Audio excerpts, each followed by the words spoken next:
The day they buried their father, Mara stood at the graveside and wept.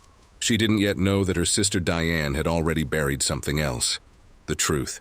The will was read in a cold attorney's office. Every asset, every acre, every memory their father had built, all of it signed away to Diane, every single word a forgery.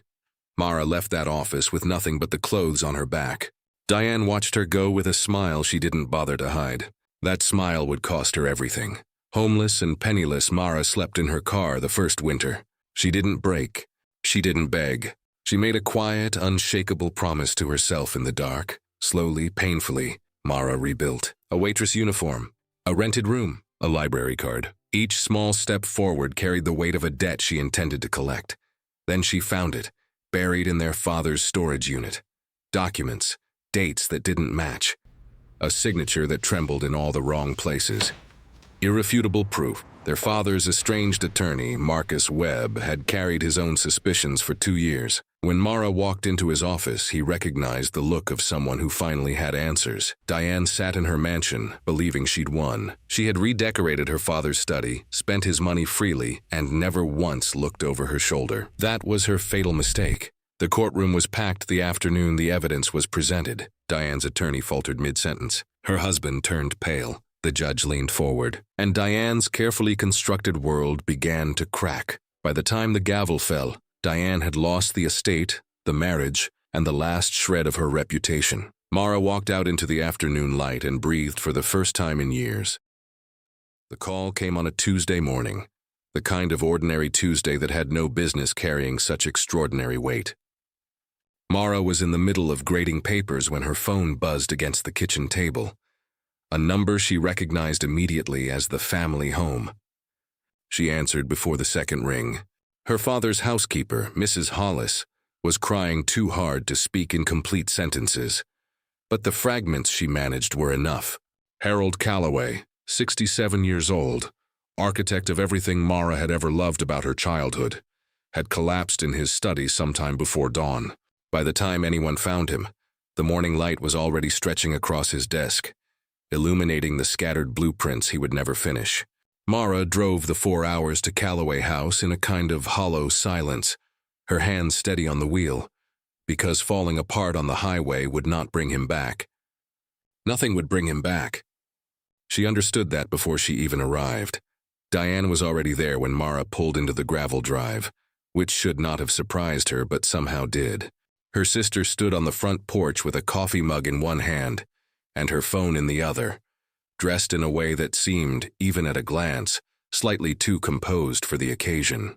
They had never been close, not since their mother died when Diane was 16, and something inside her had calcified into something hard and strategic. Mara had always told herself that grief took different shapes in different people. She extended that generosity to her sister out of habit, the way one extends an umbrella over someone who has never once thanked you for staying dry. Diane offered a brief, tight hug and said their father had looked peaceful, which was a thing people said. Then she turned back to her phone. Mara walked inside alone and stood in the hallway where her father's coat still hung on its hook. The days between the death and the funeral moved like water through cupped hands. Fast. Cold, impossible to hold. Mara threw herself into the arrangements because she needed something to do with her hands and her grief. She chose the hymns her father had hummed while gardening. She wrote the obituary herself, 3 careful drafts because words were the only gift she still had left to give him. Diane appeared and disappeared throughout this period like a figure moving through fog, always busy with something she declined to specify, always on her phone in the back hallway or in the study with the door half closed.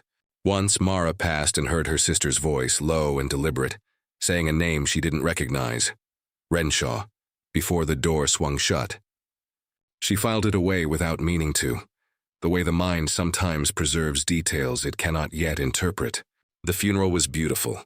Mara cried through all 3 hymns.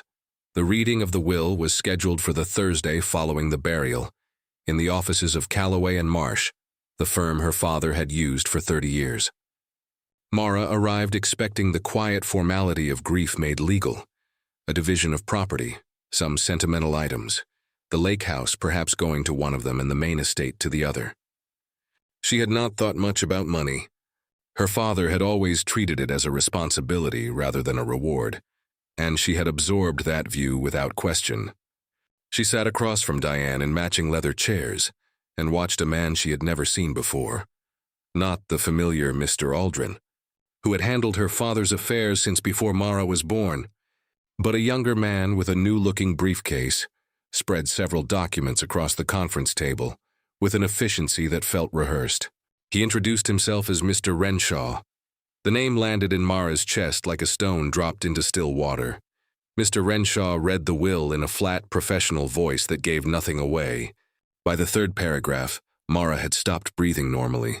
The document named Diane as sole beneficiary of the Calloway estate. The house, the accounts, the investment portfolio, the lake property, everything. Mara received nothing. Not a token. Not a piece of furniture. Not the small watercolor her father had painted of her mother that had hung above his writing desk for as long as Mara could remember. She sat very still while the room rearranged itself around her. She was aware of Diane examining her fingernails. She was aware of Mr. Renshaw gathering his papers with practiced speed. She asked quietly when the will had been amended, and Renshaw said 4 months ago, and she said she would like to see the original document. And he said this was the document on record. And the way he said it, without looking up, told her everything and nothing at once. Mara drove back to Calloway House in the same silence she had driven there 4 days earlier. But it was a different kind of silence now. Not hollow, but pressurized. Like the air before a storm that hasn't decided yet how serious it intends to be. She let herself in with the key that still worked, and went directly to her father's study. She knew his filing system the way she knew his handwriting. Intimately, from years of helping him organize the small chaos of a careful man's life. She found the drawer where he kept personal correspondence and searched it with methodical calm. She found birthday cards he had saved from both daughters, old letters from her mother, a photograph of the 4 of them at the lake house taken the summer before everything changed. What she did not find was any draft, any note, any fragment of intention suggesting her father had ever planned to leave her nothing. Her father had been deliberate about everything. Everything except, apparently, this. Diane appeared in the doorway of the study holding a glass of wine she hadn't offered to share. She told Mara, in a tone calibrated to sound sympathetic, that she hoped there were no hard feelings. She said their father had simply wanted to keep things simple. She said she would make sure Mara had time to collect her personal belongings before the estate went to the agents. She used the word agents the way someone uses a word they have been practicing, and Mara understood then that this had been planned with a timeline. Diane said she was sorry it had worked out this way. The apology was smooth and weightless, the kind that expects no response because it was never meant to invite one.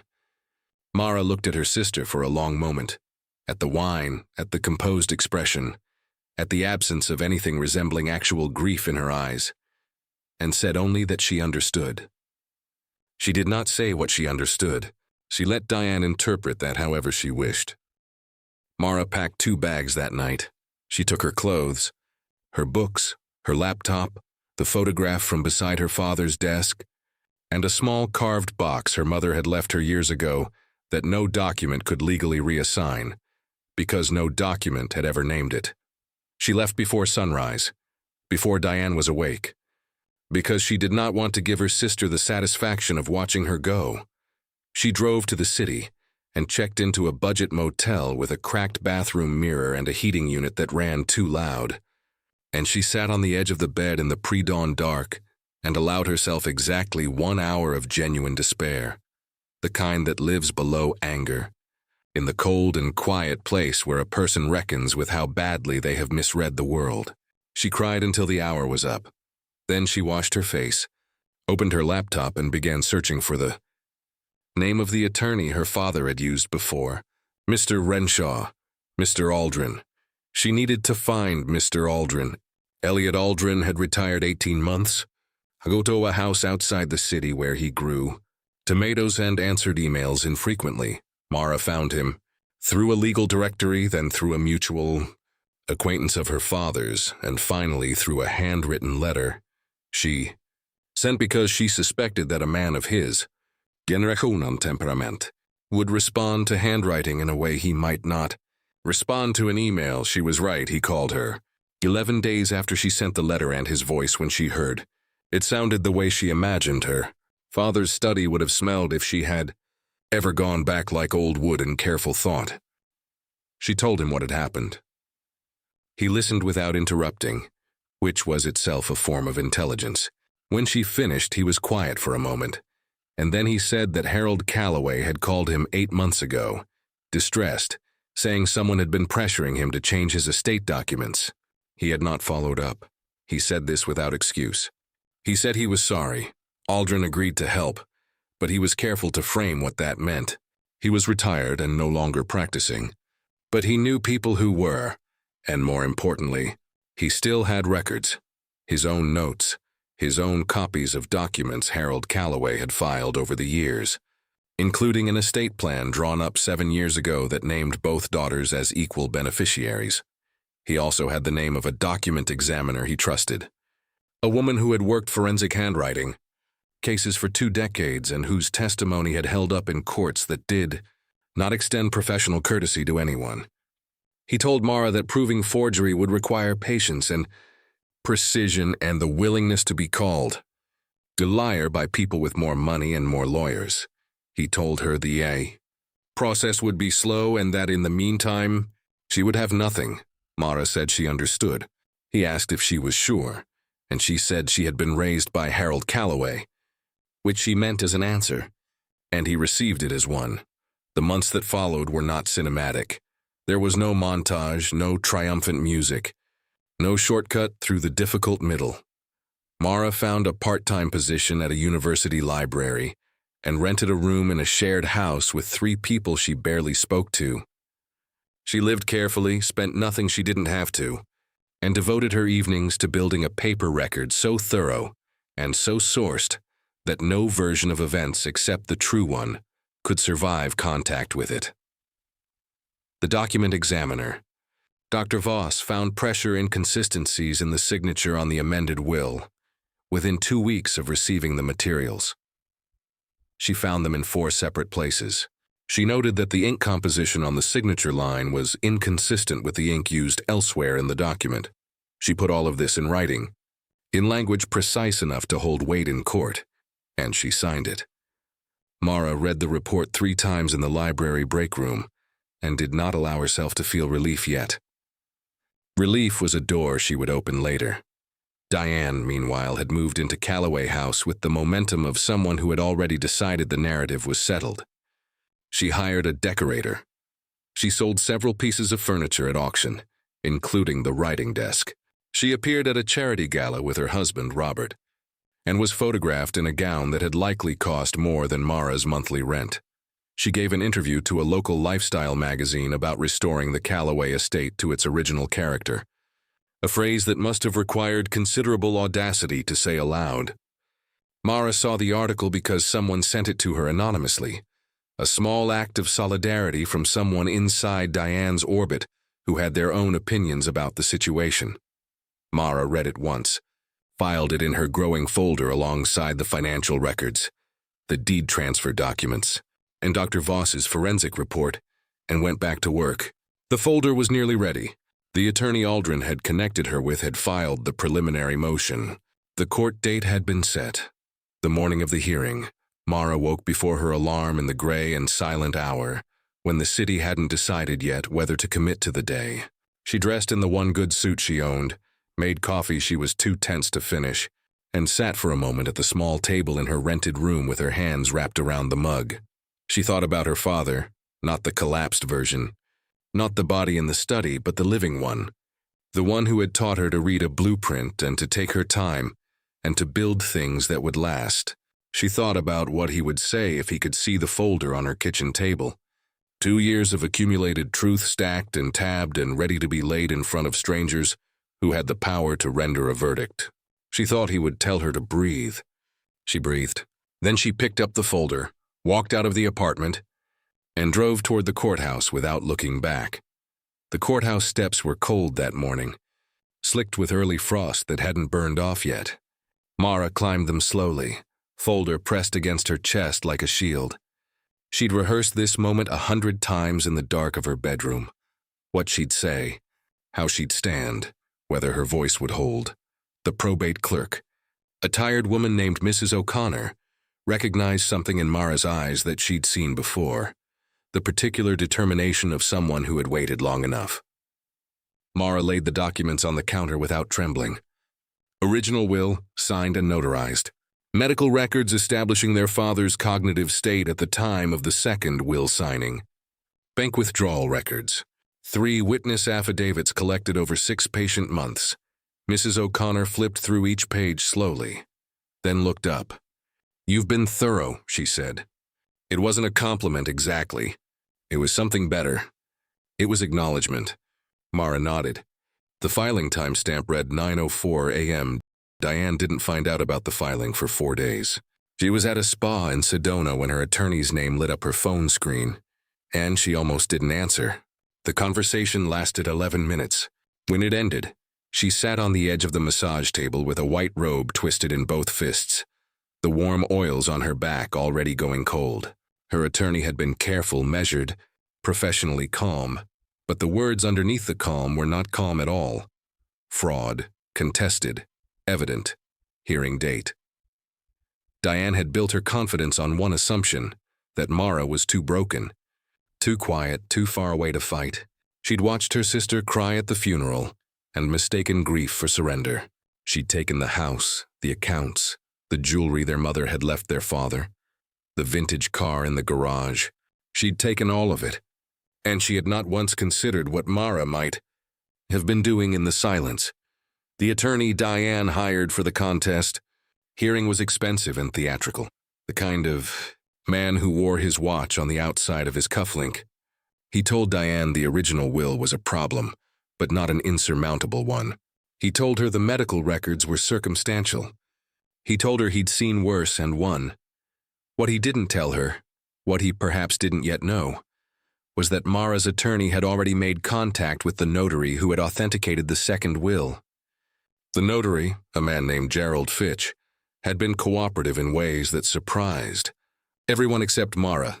She had found him through a financial disclosure buried in Diane's own tax records. Payment that should not have been there. Gerald Fitch was not a bad man. He was a man who had made one frightened decision and had been living inside it for 2 years. When Mara's attorney knocked on his door, Gerald had opened it like a man who had been waiting to confess. The weeks before the hearing moved strangely, too fast in some moments, grinding in others. Mara quit the second job she'd taken to pay her legal fees. After a small loan from her father's former colleague, a man named Thomas Reyes, who had known their father for 30 years and had wept openly at the graveside.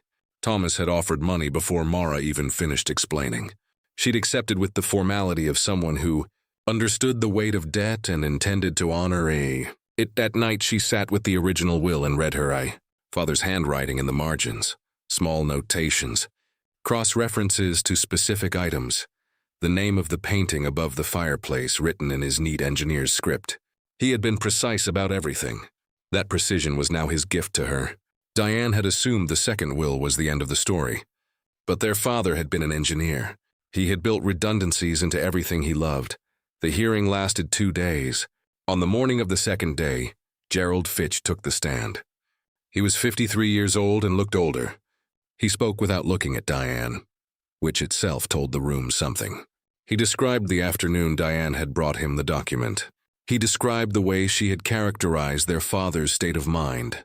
Alert, she had said, fully aware, and the way that characterization had contradicted everything Gerald had observed himself. He described the payment. He described his own shame. Diane's attorney objected 4 times. The judge overruled 3 of them. By the time Gerald stepped down, the theatrical attorney had stopped adjusting his cufflinks. Diane sat rigid in her chair, and Mara watched her from across the room with no particular expression. Not triumph, not anger, just the quiet focus of someone who had carried something heavy for a long time and could finally see the place to set it down.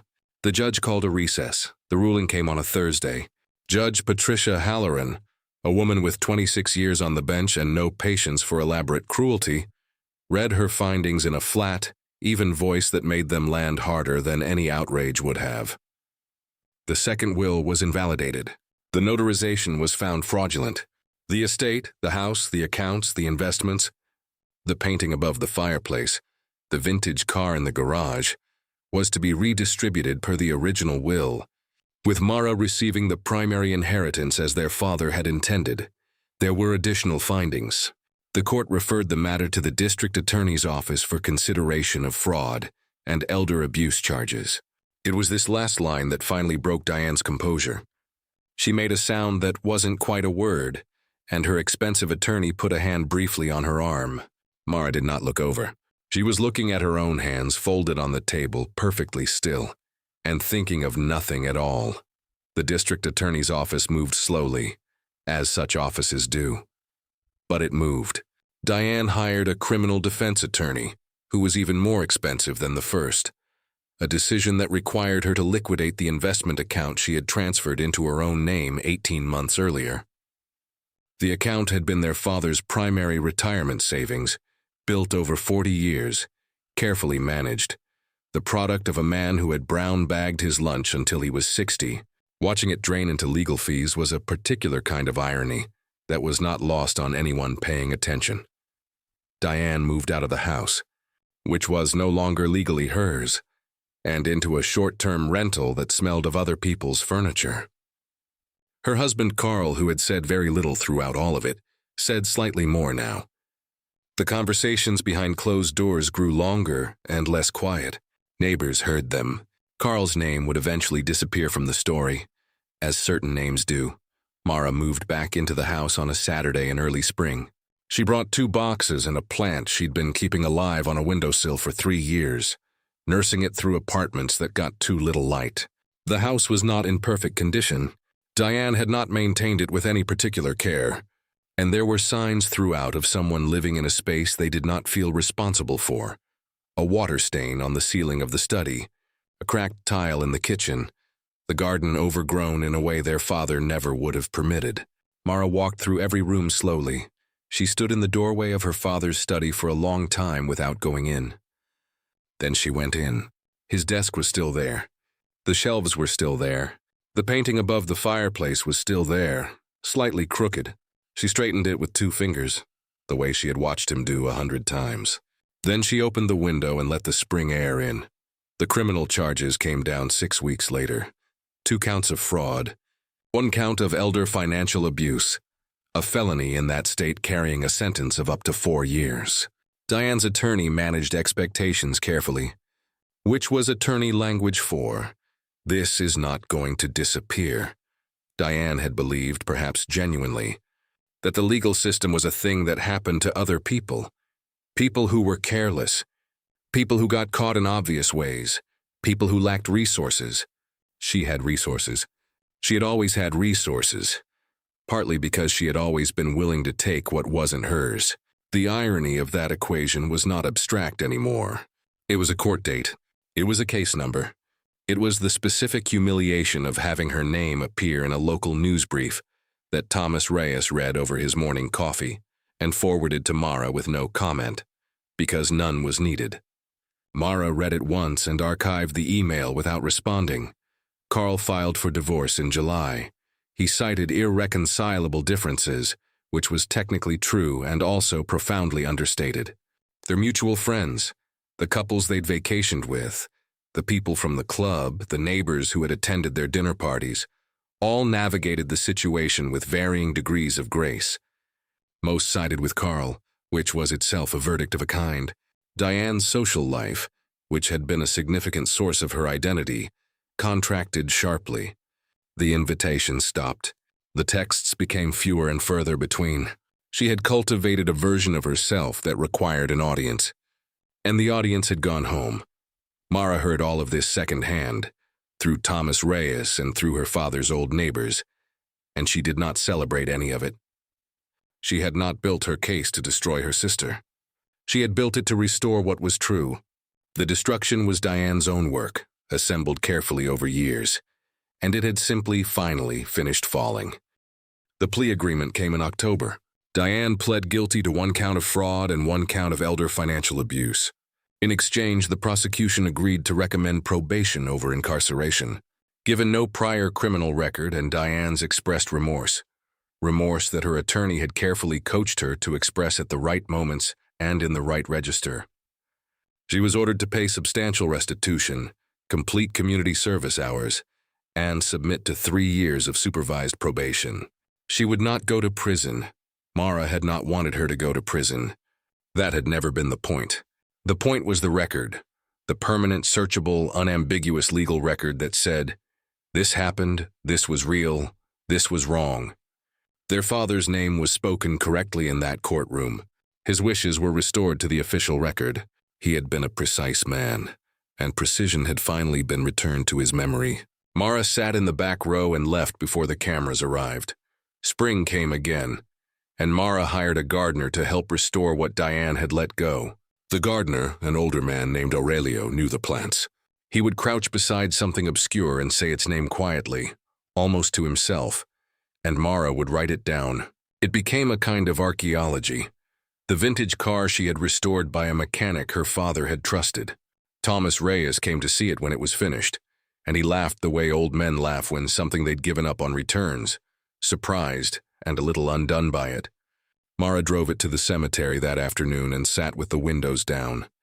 A year after the ruling, Mara sat at her father's desk and wrote him a letter she would never send.